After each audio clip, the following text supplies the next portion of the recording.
40 বছর পূর্বে বাগদাদে এক কসাই ছিল। ফজরের আগে সে দোকানে চলে যেত।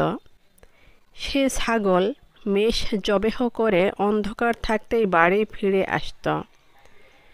একদা ছাগল জবেহ করে বাড়ি ফিরছিল, তখনও রাতের আধার কাটেনি।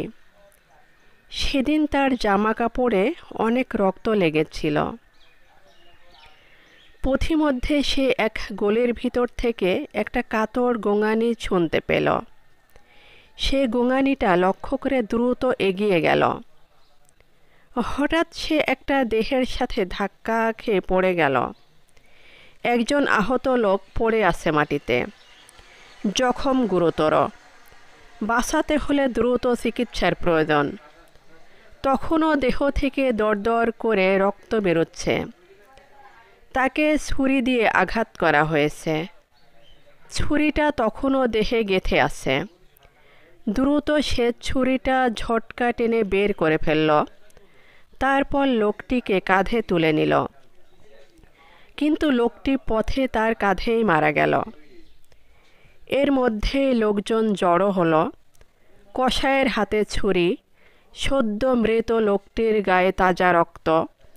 এসব দেখে লোকজনের নিশ্চিত ধারণা হলো যে সেই ঘাতক।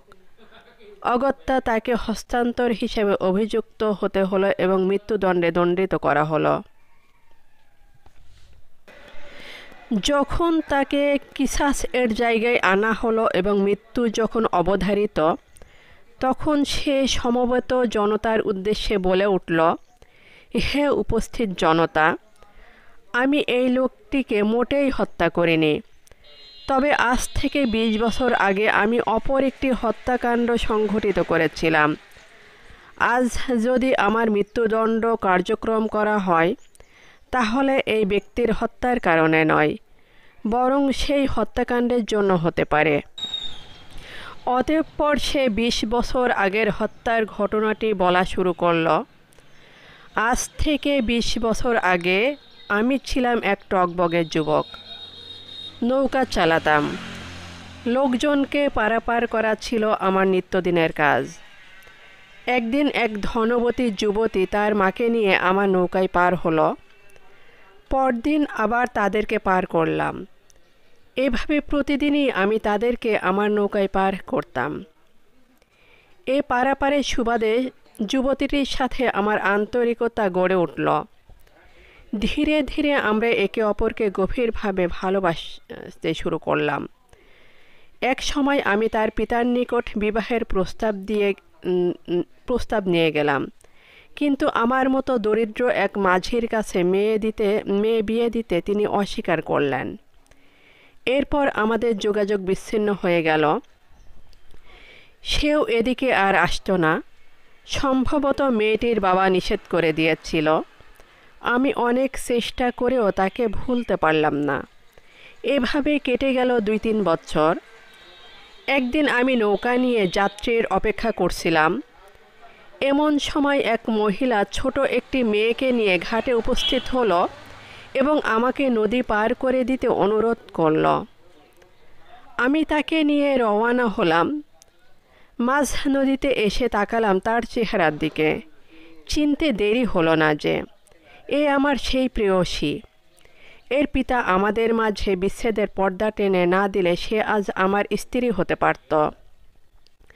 আমি তাকে দেখে খুশি হলাম। বিভিন্ন মধুময় স্মৃতির ঝাঁপি একে একে তার সামনে মেলে ধরতে লাগলাম। সে খুব সতর্কতা ও বিনয়ের সাথে উত্তর দিচ্ছিল। পরক্ষণেই সে জানালো যে সে বিবাহিতা এবং ছোট শিশুটি তারই সন্তান। আমার মন বড় অস্থির হয়ে গেল। আমি নিজেকে নিয়ন্ত্রণ করতে পারলাম না। একটা অশুভ ইচ্ছে আমাকে তাড়া করল। এক পর্যায়ে প্রবৃত্তির চাহিদা পূরণের জন্য আমি তার উপর চাপাচাপি শুরু করলাম।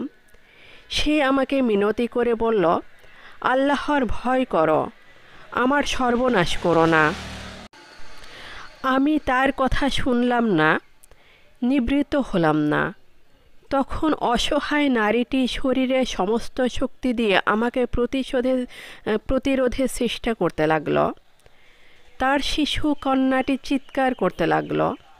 আমি তখন তার শিশু কন্যাটিকে শক্ত হাতে ধরে বললাম, তুমি আমার আহ্বানে সাড়া না দিলে তোমার সন্তানকে আমি পানিতে ডুবিয়ে মারব। তখন সে কেঁদে উঠল, হাত জোড় করে মিনতি জানাতে লাগলো। কিন্তু আমি এমনই অমানুষে পরিণত হলাম যে নারীর অশ্রু ও কান্না কিছুই আমার প্রবৃত্তিকে চরিতার্থ করার চেয়ে মূল্যবান মনে হলো না। আমি নিষ্ঠুরভাবে শিশুকন্যাটির মাথা পানিতে চেপে ধরলাম। মরার উপক্রম হতেই আবার বের করে আনলাম। বললাম, জলদি রাজি হও, নইলে একটু পরই এর লাশ দেখবে। কিন্তু সে যুগপৎ সন্তানের মায়ায় এবং সতীত্বের ভালোবাসায় বিলাপ করে কাঁদতে লাগলো, যা আমার কাছে ছিল অর্থহীন, মূল্যহীন।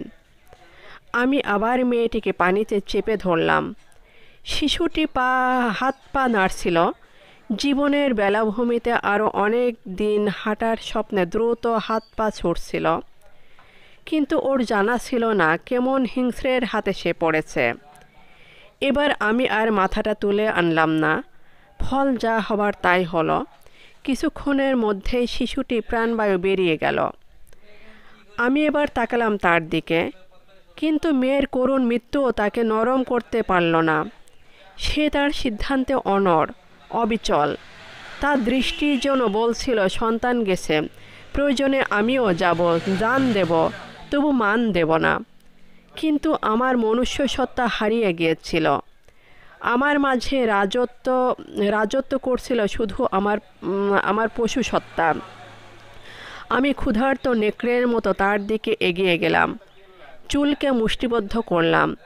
তারপর তাকেও পানিতে চেপে ধরলাম। বললাম, ভেবে দেখো জলদি। জীবনের মায়া যদি করো তবে আবার ভাবো। সে ঘৃণা ভরে না বলে দিল। আমিও তাকে চেপে ধরে রাখলাম। এক সময় আমার হাত ক্লান্ত হয়ে এলো। সাথে সাথে তার দেহটাও নিথর হয়ে গেল। আমি ওকে পানিতে ফেলে দিয়ে ফিরে এলাম। খবর আল্লাহ ছাড়া আর কেউ জানল না। মহান সেই সত্তা, যিনি বান্দাকে সুযোগ দেন কিন্তু ছুঁড়ে ফেলে দেন না। এই করুণ কাহিনী শুনে উপস্থিত সবার দৃষ্টি ঝাপসা হয়ে এলো। এরপর তার শিরচ্ছেদ করা হলো। শিক্ষা: সতীত্ব নারীর অমূল্য সম্পদ। সতীত্ব ও সম্ভ্রম রক্ষায় ওই সতীসাধ্বী নারী নিজের মেয়েকে নিজের চোখের সামনে মরতে দেখেও আপোস করল না। নিজের জীবন দিল, তবুও নিজের মান সে বিলিয়ে দিল না। আমিন।